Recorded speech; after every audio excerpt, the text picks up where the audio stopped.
자, 여러분, 크립토토마토 오늘도 인사를 전해드리고 있습니다. 비트코인이 계속해서 힘을 잘 내주고 있죠. 어제 저희들이 기대를 했었던 월봉 마감 결국은 9,300불 위에서 이룰 수가 있었습니다. 지금 현재 월봉 기준 RSI 같은 경우도 57 정도로 아주 준수한 그런 모습을 보여주고 있고요. 딱 보시면은 이 추세 전환이 일어난 것 같은, 그러니까 전에 있었던 음봉을 감싸 안아버리면서 훨씬 더 높은 양봉을 보여주고 있는 그런 모습을 보여주고 있습니다. 이 굉장히 바람직하고 긍정적이고 낙관적이며 희망차며 호랑이 기운이 솟아나게끔 하는 그런 모습이라고 제가 볼 수가 있겠는데요. 딱 봐도 여기 이렇게 추세가 떨어지고 있었는데 깨고 나왔음을 확인을 해볼 수가 있겠죠. 그래서 일단 마감을 했기 때문에 이 밑으로 다시 내려가게 될 일은 이제는 없었으면 좋겠다라는 바람을 한번 가져봅니다. 수고했다 임마. 1월 한 달 수고했어 비트코인. 이렇게 칭찬을 해주면서 오늘 소식 또 보도록 하겠습니다. 이 칭찬은 길냥이도 춤추게 한다라는 말이 있죠. 비트코인이 계속해서 춤을 출 수 있기를 바라보면서 첫 번째는 국내 소식입니다. 이 바나나톡, 얼마 전에는 바이낸스와 함께 손잡고 에어드랍을 한다라고 해서 또 화제가 됐었던 이 바나나톡이 이제 국내 유명한 쇼라고 하죠. 사랑의 불시착. 저는 뭐 드라마를 안 보기 때문에 어떤 내용인지는 모르겠습니다만 아무튼 이 드라마의 후반부터 이 바나나톡이 지원하면서 블록체인 대중화에 나선다라는 소식이 나왔었고요. 그 다음에 이런 기사가 있습니다. 국내 암호화폐 거래소 보안 이슈 대비하는 그들의 방법은이라고 하면서 국내 4대 거래소를 포함 여기에 고닥 그리고 코팍스 이 두 개를 꼽사리 껴가지고 보안 정책을 비교를 하고 있는데요. 솔직히 이것에 대해서 말씀을 드리자면 별 의미 없습니다. 일단 제 개인적인 기준으로 말씀을 드리는 것인데요. 해킹은 앞으로도 계속 터질 것이라고 저는 생각을 하고 있고, 그런다고 쳤을 때 이 거래소가 돈이 많아가지고 해킹으로 잃어버린 돈을 메꿀 수 있을 만큼의 능력을 가진 거래소, 자금력이 충분해가지고 자금 세탁 방지 기구의 권고안을 그나마 실행시킬 수 있는 가능성 있는 거래소를 선택을 하셔서 거래를 하시면 되겠습니다. 자, 그 다음에 프랑스 중앙은행의 부총재가 스테이블코인의 장단점에 대해서 이야기를 했다라고 하는데요. 지금 현재 유로피언 중앙은행 같은 경우는 스테이블코인에 대해서 많은 관심을 가지고 연구와 개발을 지속을 해주고 있습니다. 자, 그런데 최근에 영국이 유로피언 유니언을 탈퇴를 하면서 과연 어떤 형태로 유럽에서 사용되게 되는 스테이블코인이 나오게 될지도 이제 굉장히 궁금한 그런 상황이 되었습니다. 자, 그 다음에 밥맛 떨어지는 남자죠. 크레이그 라이트와 켈빈 아이어, 우리들의 다이어트를 도와주는 친구들입니다. 특히나 이 비트코인 SV 진영의 큰형님이라고 불리고 있는 켈빈 아이어 같은 경우는 최근에 이 크레이그 라이트가 클레임한 소송 지든지 이기든지 결국 승자는 크레이그 라이트가 될 것인데, 왜냐하면 대부분의 사람들이 그를 사토시라고 인정하게 될 것이기 때문이다 라고 또 헛소리를 했다라고 합니다. 대낮부터 술을 자셨는지 모르겠는데 언젠가는 이렇게 나쁜 사람들 패가망신하게 되는 날이 올 수 있기를 바라봅니다. 자, 아무튼 최근에 큰 상승을 기록했었던 비트코인 SB는 조만간에 하드포크가 이제 진행될 것이라고 하죠. 기존의 코인들 같은 경우 하드포크 하기 전에 가격이 떨어지기 시작하는 그런 모습을 보여주는데요. 비트코인 SB 같은 경우는 앞으로 어떤 식으로 가격이 움직이게 될지 뭐 어차피 뒤에서 조작하고 있는 거겠지만은 일단은 뭐 지켜보도록 하겠습니다. 자, 최근에 찰스 호스킨스는 칼다노가 세계에서 가장 탈중화가 잘 된 암호화폐 프로젝트가 될 것이며 비트코인보다는 50배, 100배 정도 이상으로 탈중화가 될 것이다라고 자신감 있게 인터뷰에서 밝혔다라고 합니다. 기사 내에서 그 외 특별한 내용은 나와 있지 않았지만요. 이 찰스 호스킨슨의 강한 자신감을 제가 엿볼 수가 있었습니다. 자, 한편 이 에이다 같은 경우는 지금 최근에 좋은 모습을 보여주면서 크게 상승할 수 있는 가능성을 많이 보여주고 있다라고 하는데요. 지금 보시면은 이거 뭐 거의 바닥 찍은 것 같죠? 컵앤핸들을 그리듯이 이런 식으로 올라갔다가 이렇게 되지 않을까라고 한번 예상을 해볼 수도 있겠는데요. 일단 1차 목표는 여기까지 상승할 수 있는 가능성이 있다라고 하면서 많은 사람들의 관심을 독차지하고 있습니다. 다른 관점에서 보면은 이런 식으로 추세선을 뚫고 위로 나온 모습 확인을 해볼 수가 있고요. 여기서 더욱더 상승할 것이다 라고 많은 사람들이 지금 현재 크게 기대를 하고 있는 그런 상황입니다. 자, 한편 비트코인 캐시 같은 경우는 얼마 전에 있었던 중국의 대형 마이닝 풀의 CEO가 이 채굴세 도입을 제안하면서 많이 시끄러웠었던 그런 모습을 보여줬었는데요. 많은 채굴자들과 비트코인.com의 로저버 역시 일단은 찬성하지 않겠다라고 밝힌 가운데 이 장저월씨 혼자서 지금 북치고 장구치고 다 하고 있습니다. 채굴세를 도입하기 전에 펀드부터 설립을 해야 되고 투자자들로부터도 후원을 받을 것이며 언제 이 시스템을 도입하게 될 것인지 등등등 여러 가지를 이야기를 해주고 있는데요.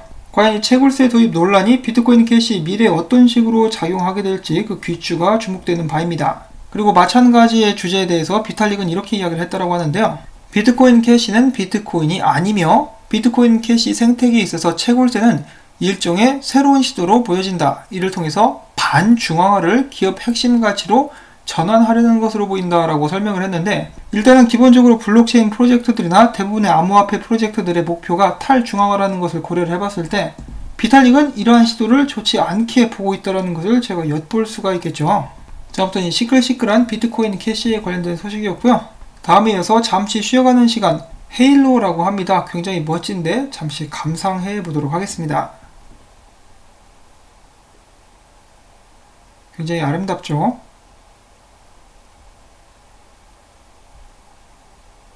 옛날 같았으면 이런 것을 보고 하늘의 계시라고 했을 텐데, 아니면 혹시 이거 사람들에게 비트코인을 매수하라고 전하는 그런 메시지는 아닐까? 당연히 아니겠죠. 자, 다음 소식으로 지금 암호화폐 업계에서 떠오르는 산업으로 한 가지 여겨지고 있는 것이 있죠. 바로 암호화폐 담보 대출 서비스입니다. 암호화폐 담보 대출 서비스 같은 경우는 미국에서 75%나 점유를 하고 있다고 하고요. 나머지는 유럽과 아시아가 25%를 차지하고 있는 그런 상황입니다. 자, 다음에 이어서 암호화폐 커뮤니티에서 설문조사가 있었는데요. 응답자 중에 77%는 올해 비트코인 ETF가 승인이 되지 않을 것이다 라고 답을 했다라고 합니다. 근데 숫자는 굉장히 적습니다. 82명 승인되지 않을 것이다 라고 이야기를 했는데요. 비록 82명이긴 하지만은 이것이 이제 대부분이 생각하는 그런 ETF의 흐름이 아닌가라고 한번 생각을 해봅니다. 앞으로 당분간은 승인될 가능성이 없다라는 것인데요. 혹시 또 누가 알겠습니까? 예를 들어서 2016년 6월 7일 이런 뉴스가 나왔었습니다. 동네 여러분 진정하세요. 트럼프가 대통령이 될 일은 없을 것이고 영국은 절대로 유럽연합을 떠나지 않을 것입니다. 다 틀렸죠? 반대로 가는 예언이라고 볼 수가 있겠습니다. 여기서 얻을 수 있는 교훈은 미래는 어찌 될지 아무도 모른다. 자, 아무튼 이런 식으로 예측하는 것마다 거의 반대로 가는 그런 초능력자가 암호화폐 업계에도 있는데요. 그 이름은 바로 톰리. 오랜만에 보시죠. 자, 톰리는 최근에 비트코인 가격이 200일 이동평균을 넘어서는 것을 보면서 다시 한번 공식적으로다가 비트코인이 상승 트렌드를 타게 되었다라고 이야기했다라고 하네요. 자, 이거 굉장히 불길하긴 한데요. 지금 비트코인 기세가 좋기 때문에 이번에는 톰리 말대로 한번 따라가 보기를 기대를 해보도록 하겠습니다. 자, 그 다음 소식입니다. 블록체인 데이터 업체 글래스노드에 따르면은 2018년 1월 이후 비트코인의 유통량 40% 이상인 670억 달러 상당 비트코인이 이체 없이 장기적으로 보유가 되고 있다. 한마디로 비트코인을 오랫동안 들고 있는 사람들이 증가하는 추세다라고 이야기를 하고 있는 것인데요. 이러한 현상은 2017년 중반 이후 첫 번째로 나타나는 그런 현상이다. 암호화폐 파생 상품 시장 발전으로 기관 투자자 선택지가 다양해지면서 비트코인을 단기 투자 대상이 아닌 장기 가치 저장 수단으로 보는 사람들이 늘고 있다라고 그들은 해석을 했습니다. 자, 여러분들께서는 단기 투자자이십니까? 장기 투자자이십니까? 그런 부분들도 이제 가끔씩 공유를 해주시면 좋을 것 같습니다. 저 같은 경우는 장기 투자자입니다. 앞으로 정말 오랫동안 들고 있을 생각이고요. 지금 세상이 흘러가는 방향을 봤을 때는 어쩌면 영원히 안 팔게 될 수도 있겠습니다. 말 그대로 비트코인을 통째로 들고 그냥 쓰게 되는 그런 시간이 오게 되지 않을까라고 조심스럽게 예측을 해보고요. 자, 그 다음으로 이어서 골드만삭스의 전 경영진인 이 라울 팔씨가 이런 이야기를 했다라고 합니다.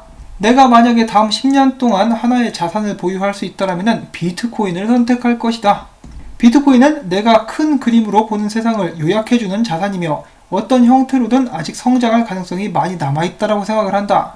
자, 금도 좋고 다른 자산들도 좋지만은 비트코인은 위험 및 보상면에서 모든 것을 압도한다라고 이야기를 합니다. 자, 골드만삭스의 전 임원이면은 아무래도 이제 소위 말해서 한따까리 한다라고도 볼 수가 있겠는데 이 비트코인을 선택하겠다라고 합니다. 그 다음에 이어지는 기사에서는 이 피터 브란트도 똑같은 이야기를 했다라고 하는데 기사를 읽어보면은 라울이랑 한 말이 거의 똑같아요. 그래가지고 정말인가라고 해서 찾아봤는데 피터 브란트는 그런 말을 하지 않은 것 같습니다. 기사를 쓰신 분이 실수를 한 게 아닌가 싶고요. 그렇지만은 어제 또 피터 브란트가 이야기를 했었죠. 비트코인은 떡상으로 가는 길목에 서 있다. 비트코인을 장기적인 측면에서 긍정적으로 본다라는 것은 동일하다. 이 정도는 저희가 알아볼 수가 있겠고, 또 한 가지 기대가 된다라고도 볼 수가 있는 것은 이 비트코인은 2월 달에 긍정적인 모습을 보인 적이 많았었다라고 합니다. 자, 여러분 어느샌가 2월 달이 와버리고 말았습니다. 시간 정말 빨리 가죠. 자, 아무튼 이 코인데스크가 조사한 바에 따르면은 비트코인은 2014년 이후 5년 연속으로 2월 달에 상승한 그런 저력을 보여주었습니다. 2012년 이후로는 2월 달에 하락한 것이 단 2차례였었고요. 이것에 관해서 그들은 중국 투자자들이 음력 설을 앞두고 1월에 암호화폐 포지션을 청산한 뒤 2월 달에 재투자에 나섬으로써 가격 상승이 이어졌다라는 분석이 많았었다라고 하는데, 자, 이것이 사실이라면은 올해 같은 경우는 이 신종 코로나 바이러스 우한 폐렴 때문에 중국인들의 재투자가 지연될 가능성이 점쳐진다라고 그들은 이야기를 하고 있습니다. 그럼에도 불구하고 현재 비트코인은 아직까지 강세 피로 현상을 나타내지 않고 강력한 모습을 보여주고 있기 때문에 2월달 한번 기대를 해봐도 좋을 것 같습니다. 그리고 제가 방금 드린 말씀에 더욱더 힘을 실어줄 수 있는 지표가 또 한 가지가 있어서 여러분들께 공유를 해드립니다. 저번에도 한번 이런 지표가 나왔었고 그대로 맞아 떨어져 가는 듯한 모습이 보여지고 있는데요. 바로 어떤 이유에서인지 모르겠지만은 라이트코인은 비트코인의 선행 지표다. 이 암호화폐 시장에 좀 오래 들어와 계신 분들께서는 몇 번쯤 들어보셨을 법한 그런 이론인데요. 최근에 라이트코인이 정말 좋은 상승을 보여주었습니다. 만약에 역사가 반복되고 비트코인이 그대로 따라가게 된다면은 지금부터 한번 또 거하게 한번 쏠 수 있게 되지 않을까 한번 기대를 해보는데, 비트코인이 지금 거하게 쏘게 되면은 이 만불을 뚫게 되겠죠. 그러면 정말 다시 한번 시장에 활기가 돌지 않을까 하는 기대를 저도 한번 가져봅니다. 비트코인이 올라가야 저도 삽니다. 그런 의미에서 비트코인 좀 크게 상승 좀 해줄 수 있으면 정말 좋겠고요. 여기서 조금 더 욕심을 내가지고 2020년에는 2만불 돌파 한번 멋지게 보여줄 수 있으면 좋겠습니다. 자, 지금 현재 롱숏 포지션 비율은 다음과 같은데요. 특별하게 바뀐 것은 없습니다. 약간의 변화가 있다라고 한다면은 바이낸스 쪽에서 롱 포지션이 좀 더 늘어난 정도, 전에는 숏이 2배 정도 많았었죠. 자, 아무튼 지금 상황은 이렇습니다. 암호화폐 및 비트코인 시장은 굉장히 기대가 많이 되는 그런 좋은 모습을 보여주고 있는데요. 이런 기세가 앞으로 몇 년 동안 계속 이어질 수 있기를 바라보면서 오늘 영상 여기서 저는 또 인사를 전해드리도록 하겠습니다. 자, 여러분들 휴일인데 시간이 되신다면은 꼭 광고 영상 시청 부탁을 드리고 싶습니다.